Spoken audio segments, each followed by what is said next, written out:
Hi, everyone. Welcome back to Morning Cup. I'm so excited today because I have Jennifer Chapman with me, and she's an Indy native and Ball State graduate, has a unique road to get to where she is today. Life challenged her first at 11 with the unexpected loss of her mother, and again at 34, suffering a life-changing stroke while thriving in corporate sales. After doing consistent work with a life coach to overcome the mental and emotional challenges internally, Jennifer shifted in 2020 and found the passion to coach others through their own life challenges. She founded Just Commit Coaching. She serves her clients one-to-one and in group settings to help find clarity, redefine their purpose, and get out of their own way and step into their full potential. Thank you so much for joining us today, Jennifer. Yeah, thanks so much for having me. And I can't wait to dive into your journey because you've had quite the experience, the ups, downs, and everything in between. But I would love for you to share a little bit more of your journey. I know we already touched on some of it, but if you could really dive into it, how you got here today. Yeah, thank you. So like you stated in the beginning, my childhood looked really good up until age 11. Like ideal parents, supportive family. We always did things together. And then, 2 weeks before sixth grade at a family cookout, my mom became ill after dinner. And I mean, within a couple of hours, passed out and honestly never came to. I mean, it was within, a Saturday night, having a good time as a family to being rushed to the hospital. I was 11 at the time. My brother was 9. We were, taken to our grandparents, and within 36 hours, she just didn't make it. So, losing a parent at a young age, no matter what, is significant. But even looking back, 29 years later, it's a pretty unique and rare, experience to have your mom gone within 36 hours, right? And really a really great explanation up to this day.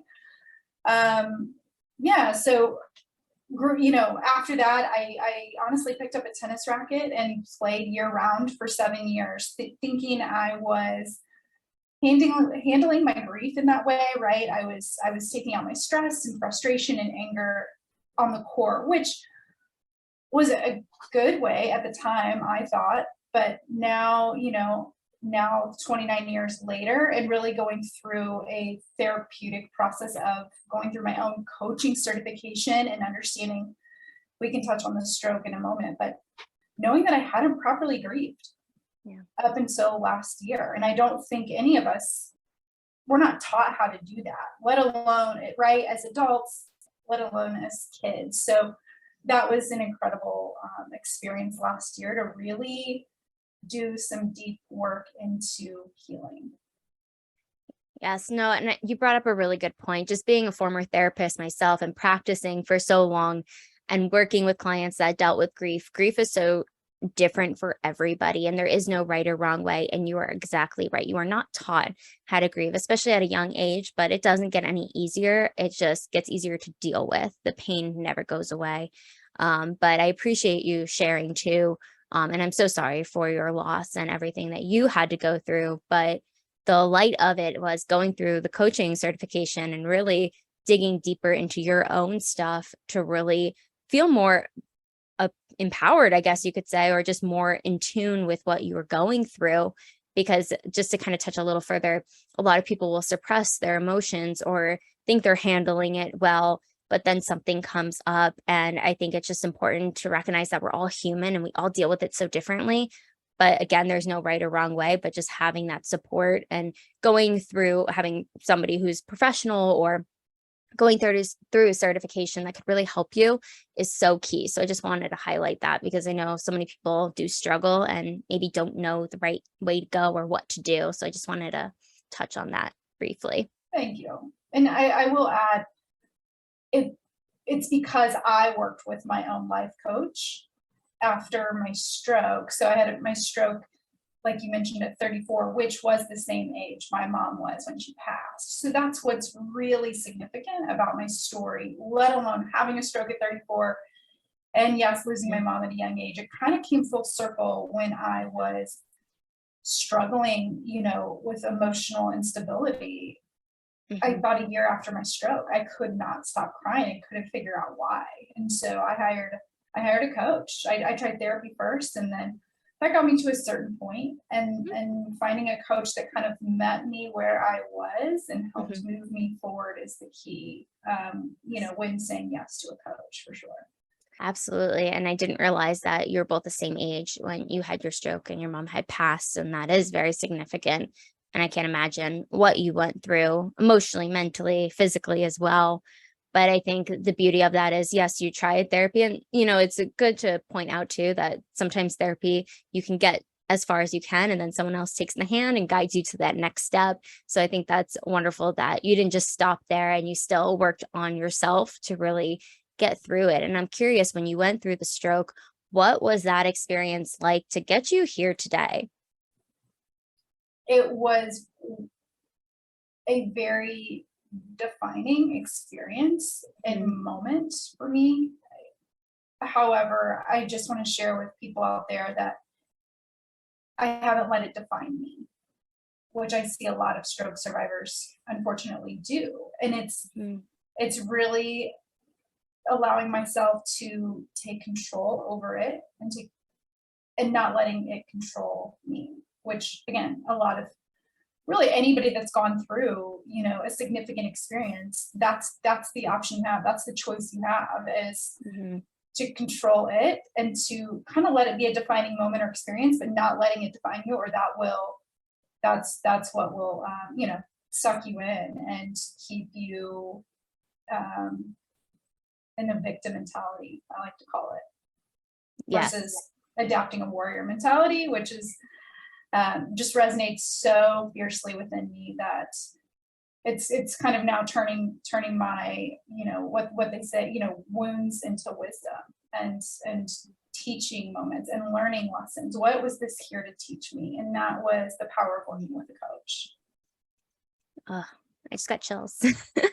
And I think that's so true. It's like when anybody goes through anything that is life changing, where we have the opportunity to stay stuck in that victim mentality, or do something about it and persevere through it and not let it define you. I know there's been moments in my life where I allowed things to define me for too Mhm. long, and I'm just like, no, like I had to make an active change. Even all the personal self-development, everything I've done, it doesn't make you immune to it, but it's really taking that step and that action. And you did just that. You found a coach that worked for you.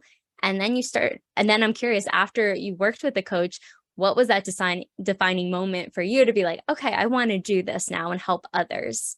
Yeah, so I hired her in like the summer of 2018 Mm. and worked with her for about 8 months. And one of our last sessions, she was like, "You're gonna be a coach. It's just a matter of, when you're ready to be a coach." And that at that moment, it was like, "Ooh, not ready for that yet."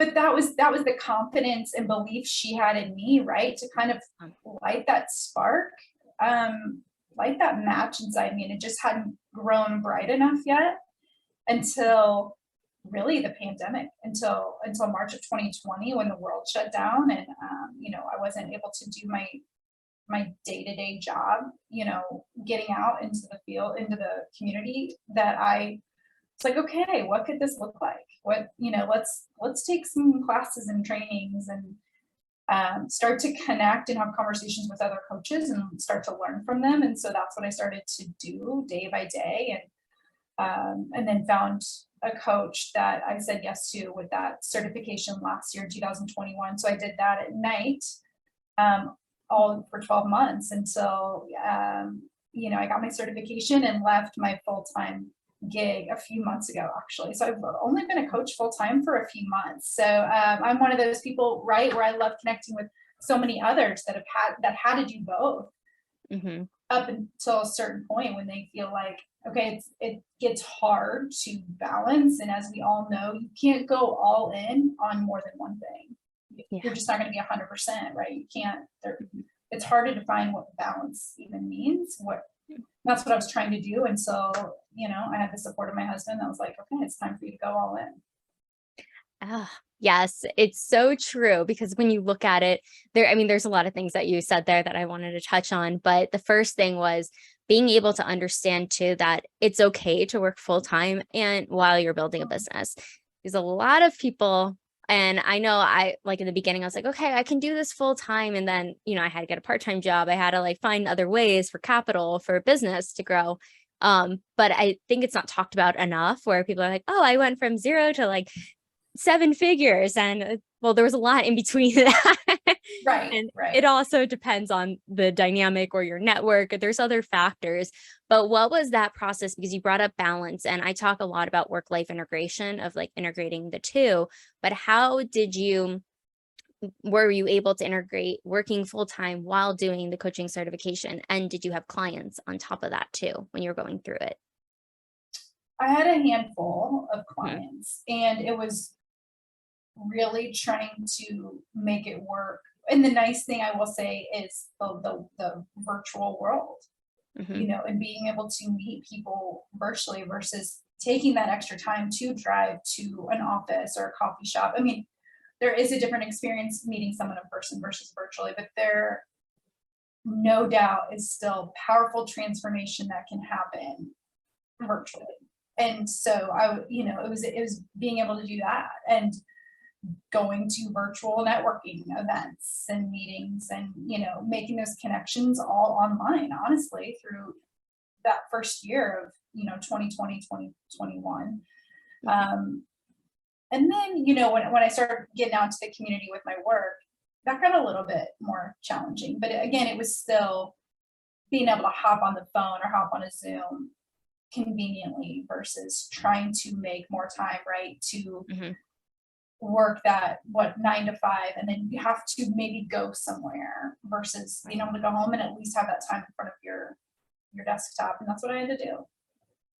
That's incredible. And, it is really about understanding what works for us. And I think a lot of times Gary Vee, I don't know if you follow him or Yeah. not, but he talks a lot about that, where it's you work 9 to 5, but then like from 6 to 8 or 6 to 11, you're working on your business.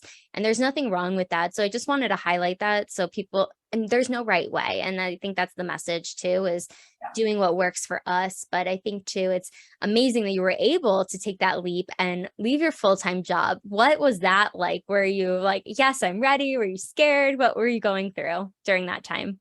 I mean, yes, to all of that. Yeah, it's and even just being a few months out, it's still scary, exciting.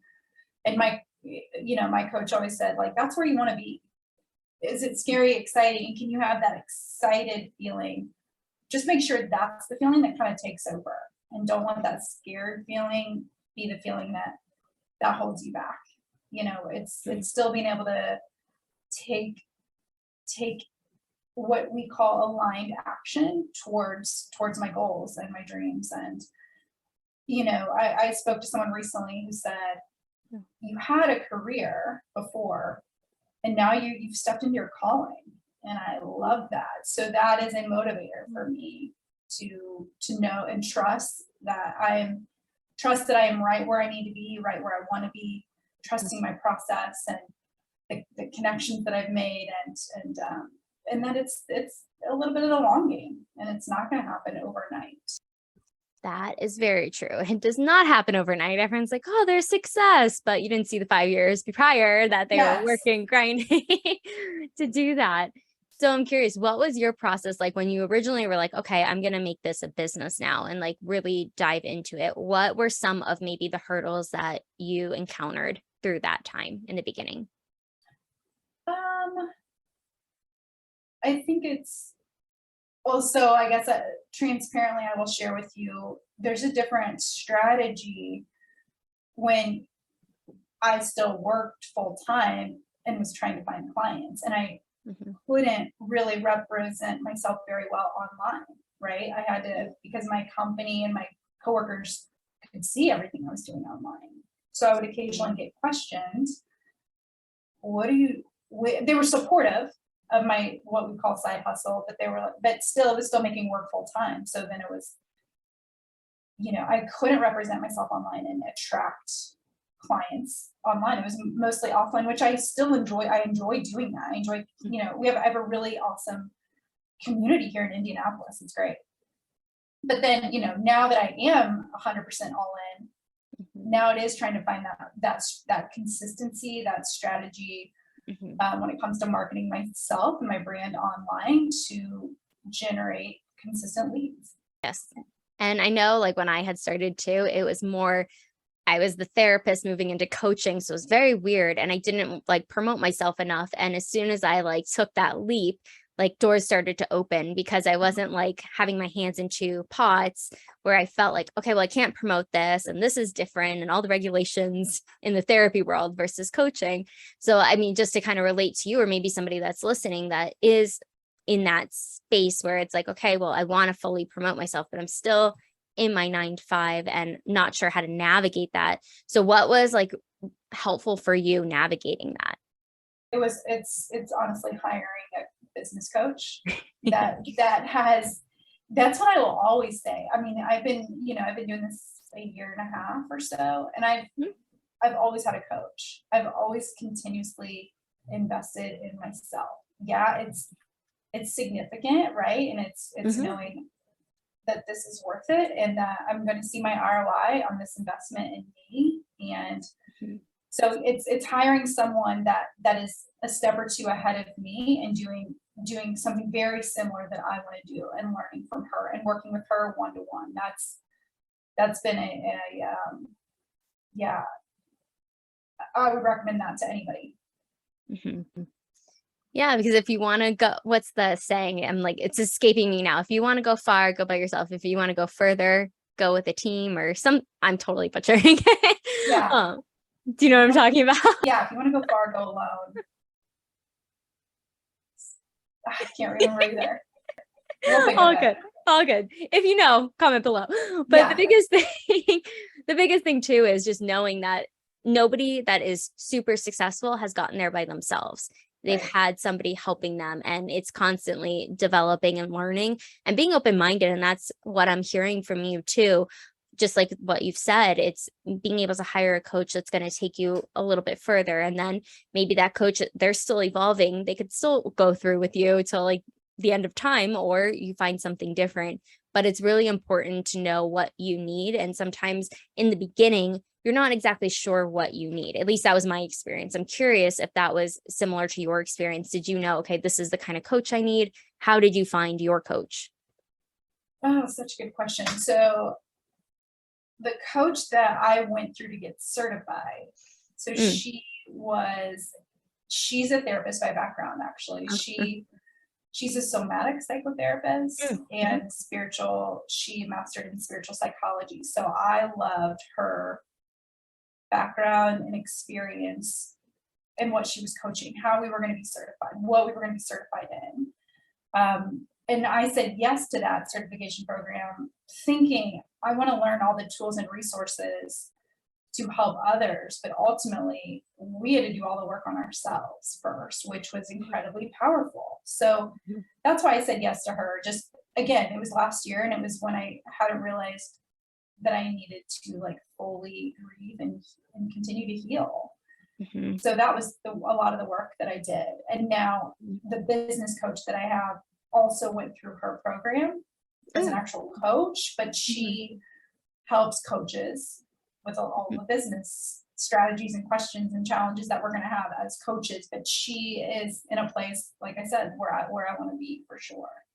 Yes. And that's what it's about too, looking at where the person is and like, do you want to be there too? Do you like being able to see that vision for yourself and taking that next step? And I love that she's somatic therapy too, because it's all about the mind and body. And I'm totally for that too. It is powerful. I don't think I knew how much,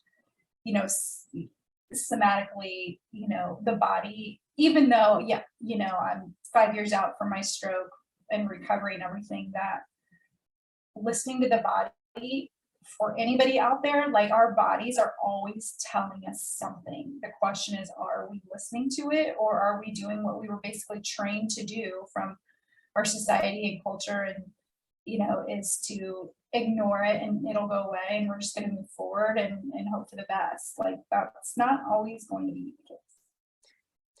Yes, I couldn't agree more. It really is just nurturing that mind and body because we only have one of them. And That's right. when we do that, we're able to really thrive and have that foundation to grow, to absorb things and knowing, okay, this doesn't feel right, or like intuitively or energetically feeling that, like how the body does definitely tell us something.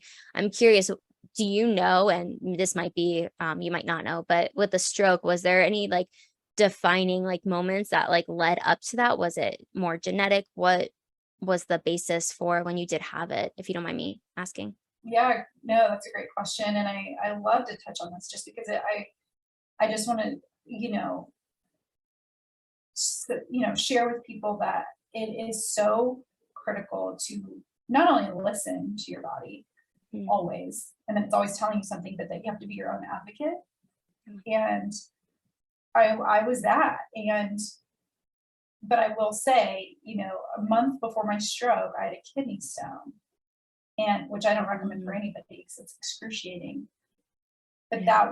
that was a red flag that I didn't know I needed to listen to, right? And traditional medicine, yes, I went through that process, and it was kind of like, okay, you have this, let's fix it, and that's it.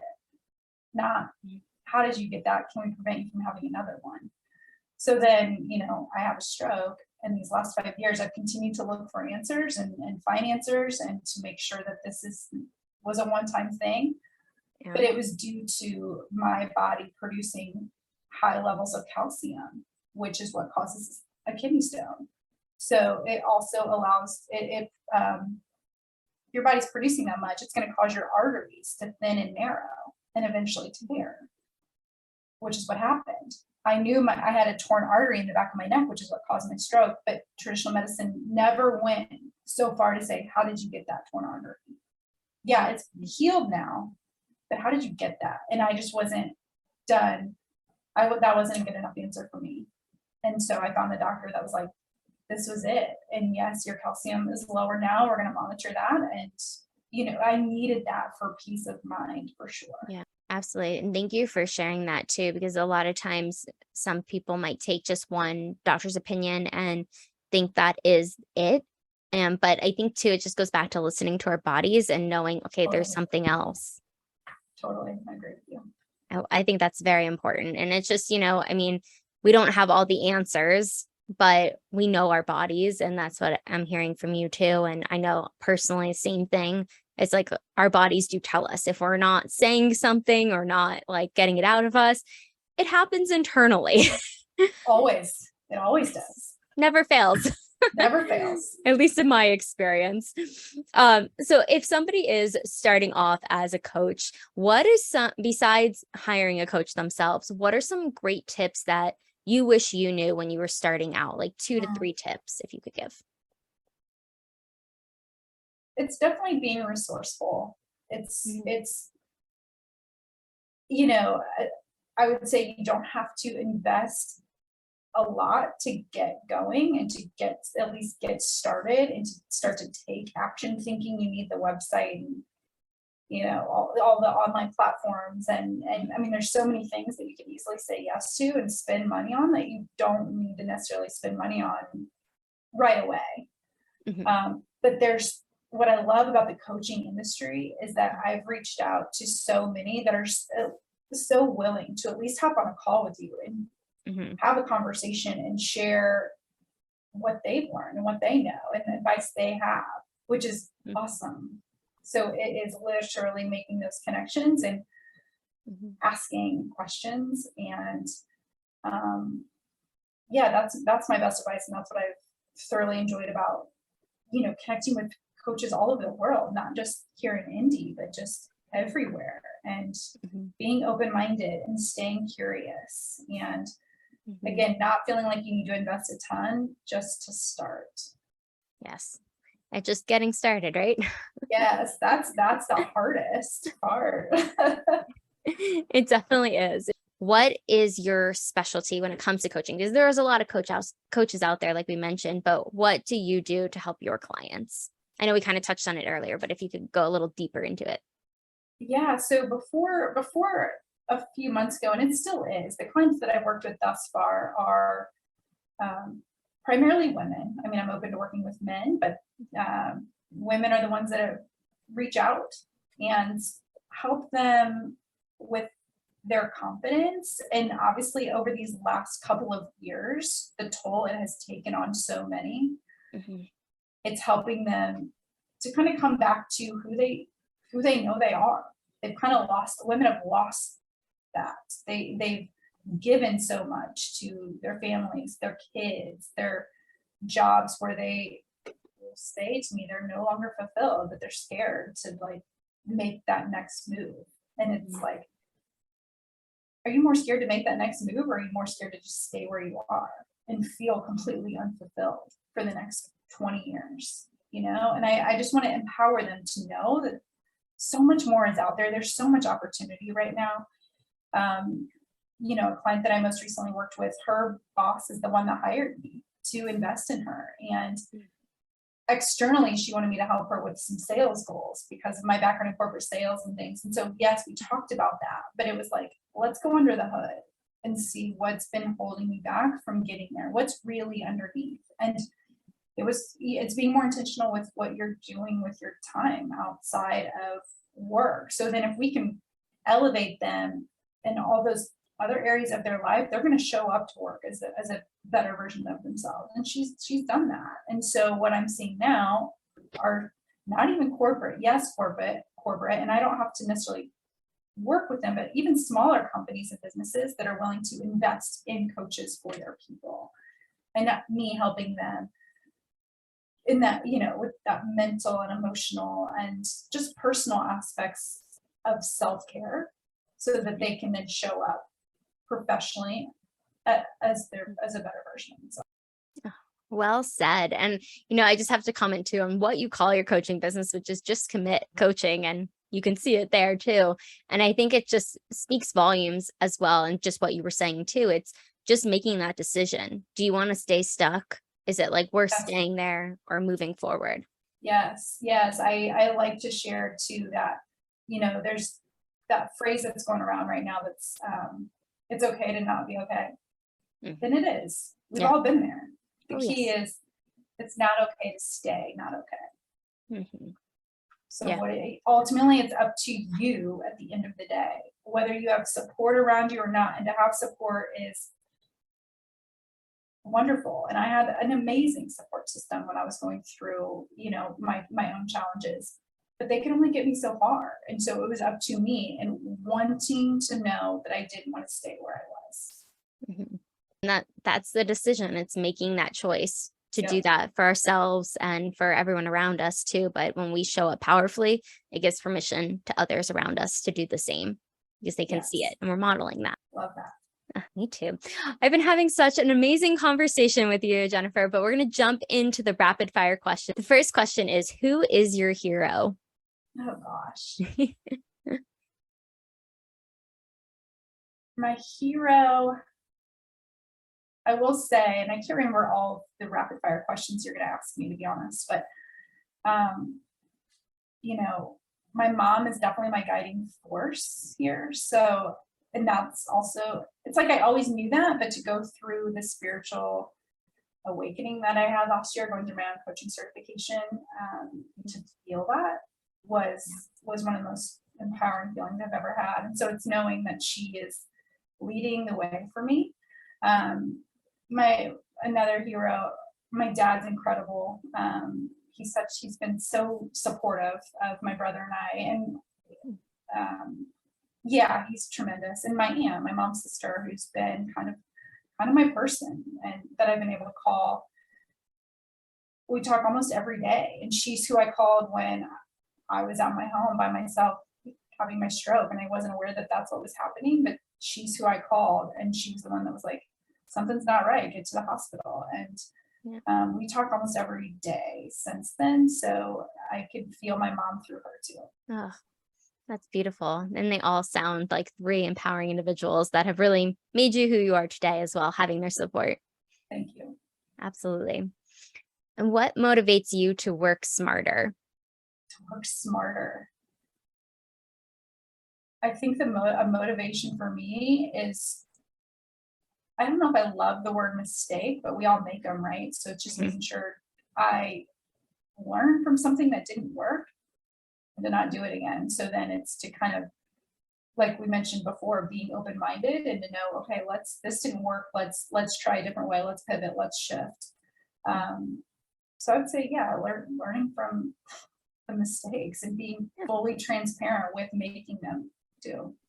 It's how we learn. That's how we grow. Being Right. able to understand that mistakes are part of life, especially the entrepreneurial journey. You're going to make lots of Totally. mistakes. Hey, yes. Unless you don't, let me know because I Yeah, want to reach know how out. not to. Reach out. Let us know below. So if you were a superhero, I mean, you are, but if you were a different kind of superhero, what would be your powers or power? Oh man. Yeah, I mean, my superpower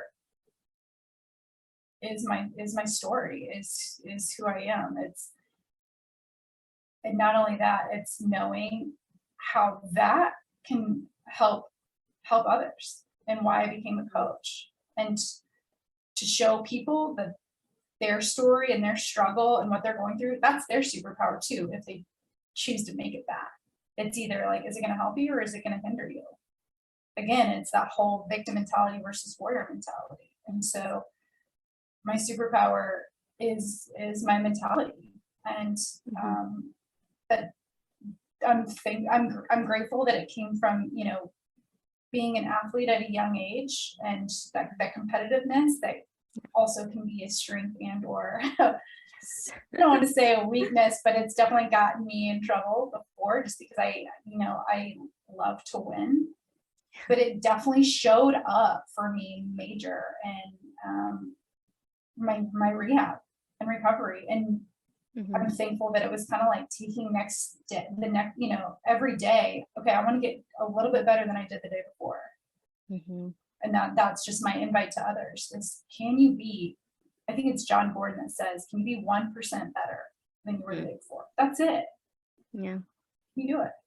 No, it's one of my favorite quotes because it just like it takes down to the bite sizes and just continuing to grow and not allowing yourself to feel like if you didn't accomplish this massive goal in one day, that it's the end Yes. of the world when that's not the reality. But I love how you said that. I think that's Thanks. important. Yeah. So if you were to have a meal with any four individuals, living or dead, Oh man. who would they be? Oh man. Hard one. Yeah. My mom for sure would be sitting Mhm. there. Yeah. Also my grandma who Mm. passed away on my wedding anniversary 11 years ago. She was my person, one of my people. So those two would be sitting there. Yeah. I love me some Oprah. Oh, yeah. I mean, if she could be sitting there with us would be incredible. And just for fun, just because I am who I am and my chocolate lab is named Serena. It's after Serena Williams, who's the Oh. best female athlete in the entire world. So that would be a tremendous table for sure. That would be empowerment, women empowerment. That's what it screams to me. Oh, I love it. I love that. That is amazing. I definitely want to join if you don't mind. Yeah, you're welcome to. What is the most daring thing that you've ever done? I would say, I mean, I could easily say like, skydiving, jumping out of a plane, which is not everybody's forte, but it was, that was 10 years ago and that was invigorating. But you ask me that now, it would be starting a business. It is scary. It is, but it's like, it's trusting and knowing that it's totally worth it for sure. Yes, it's true. People think, I mean, from others I've spoken to, they're just like, oh, it's starting a business. But then, like, when you're in it, you're like, oh my gosh, Yeah, like it's very daring. I couldn't agree more. it is. Yeah, you do agree? Yeah, absolutely. Yeah. This is one of the most daring things I've done too. Okay. Yeah. It's a very common answer on this one because it is very daring. It's you're taking yourself out of a comfort zone, something you might have never experienced before, and putting the pedal to the metal, What is the phone app that you use the most? Oh man.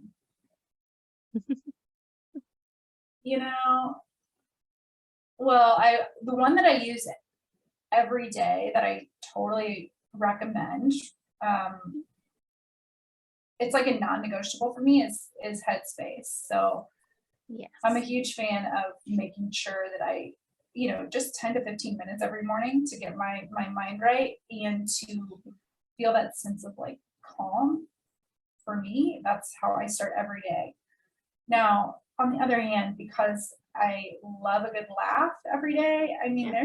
there's some entertainment on TikTok for sure. Yeah. I will be honest about that. And TikTok is great. It is great. If you just need like that little break, in the day or like in between tasks. Yeah, I love a good laugh for sure.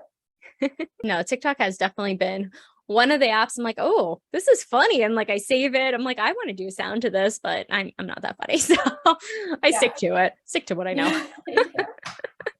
I'll watch instead. What is the last book that you've read? Yeah, so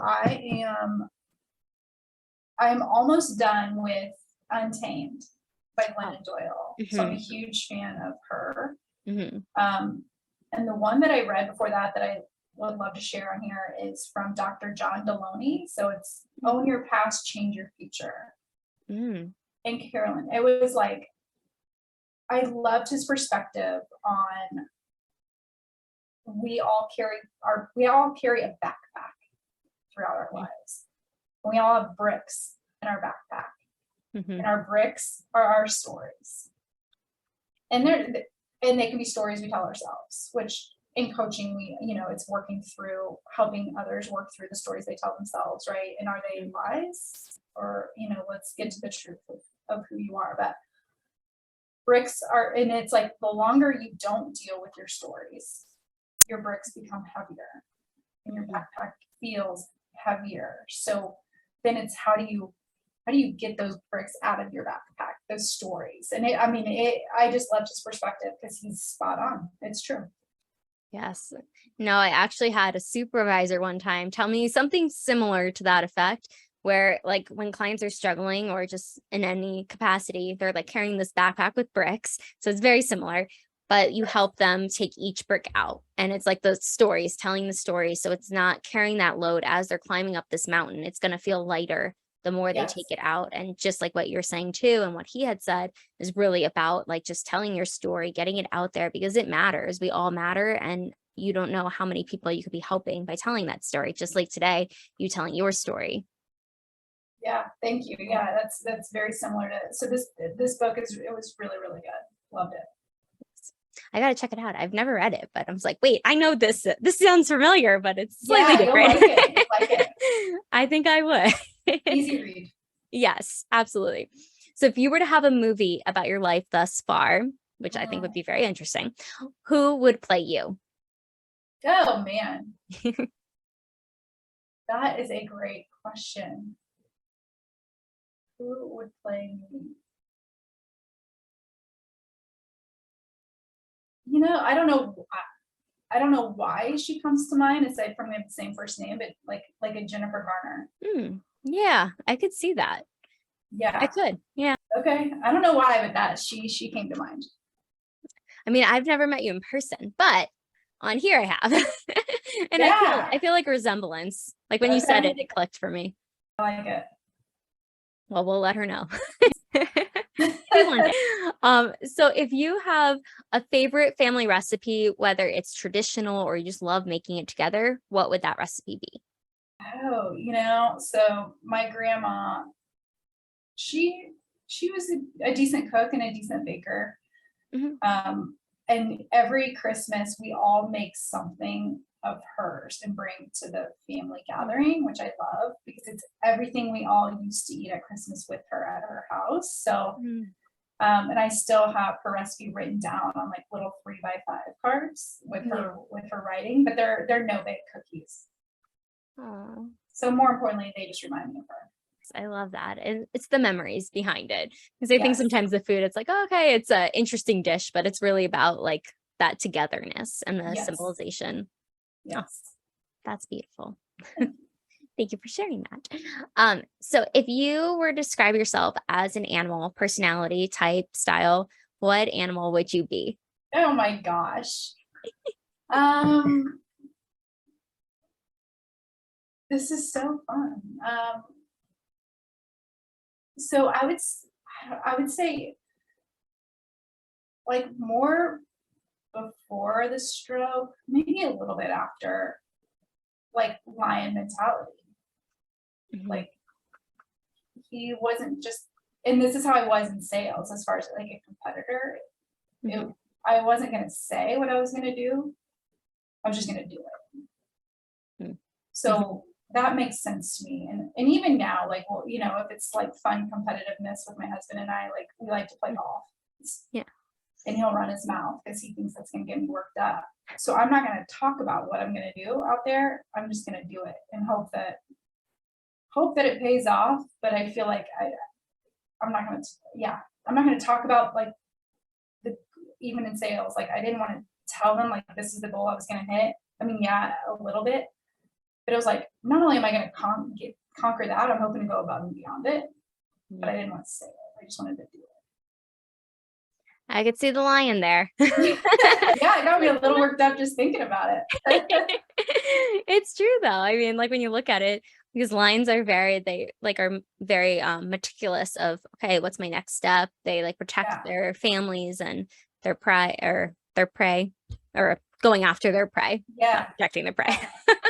yeah, But being able to just like that tiptoe, but then attack. yes, Love yes. it. And that's where it got you today, that That's fire. right. That's right. It's I true. like that. So what if you have a day off, you're not seeing clients, what is your favorite way to spend your day off? Mm. Like I said, like my husband and I, we like to get out and play golf. So if we can go play, we're gonna go play. But really anything outdoors. So we like to. There's some good places to hike even around the city here. So we'll go hike. We'll take our dog and Mm, be outdoors. Sounds glorious. And I would say maybe I'm a little bit more of a foodie than he is, but he's gotten that way, especially even over these last couple of years. Not only have we enjoyed cooking way more at home and obviously making healthier choices, we're all about supporting local. mm. So we'll support a local restaurant and sit outside and yeah, it's simple. Well, that's what it's about, just enjoying what we do in our off time because it has that balance and being able to really Yeah, just pour into ourselves and those around us. totally. Mm. And what is something an outsider wouldn't know about your industry? Oh, it's it's pretty flexible. Like we make it what we want to make it. I mean, if we want to have a client a day, we're gonna make our schedules where we can have a client a day. If you want more, you can have more. If you want to create, it's so creative.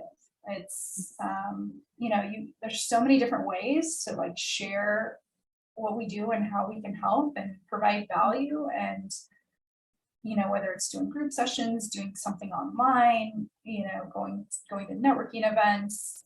I just love the flexibility and creativity that it brings. That is true. There's so much flexibility and we make it what we want. And that's the amazing Ew, part yeah, of it's great. Yeah. it. And final question, where can people find you, hire you? We'll link everything below, but if you could let us know too. Awesome. Yeah. So honestly, I've received a lot of just interest and overall engagement and response on LinkedIn. And I've loved LinkedIn for years, being in corporate sales. That's where I was recruited to go to my last company was on LinkedIn. And Mm-hmm. just over these last couple of years, I love that not only obviously is it professional, but at the end of the day, everybody's a human being. And so we're able to, people are being more, open and authentic and sharing struggles and challenges that they're having. And so it's just been a really good opportunity. So I love LinkedIn. I'm on Instagram at Just Commit Coaching. I haven't been as active on there, but there's lots of great content on there and connecting with other coaches. And then Facebook with my name, Jennifer Chapman. Well, thank you so much, Jennifer, for coming on today, sharing your story, your transparency on everything. I know I appreciate it. I know everybody listening is too. So make sure to like, subscribe, comment below. What was the biggest takeaway that you got from Jennifer today? She had so many golden nuggets for us. Thanks so much for the opportunity. Absolutely. Thank you, everyone, and we'll see you on the next video.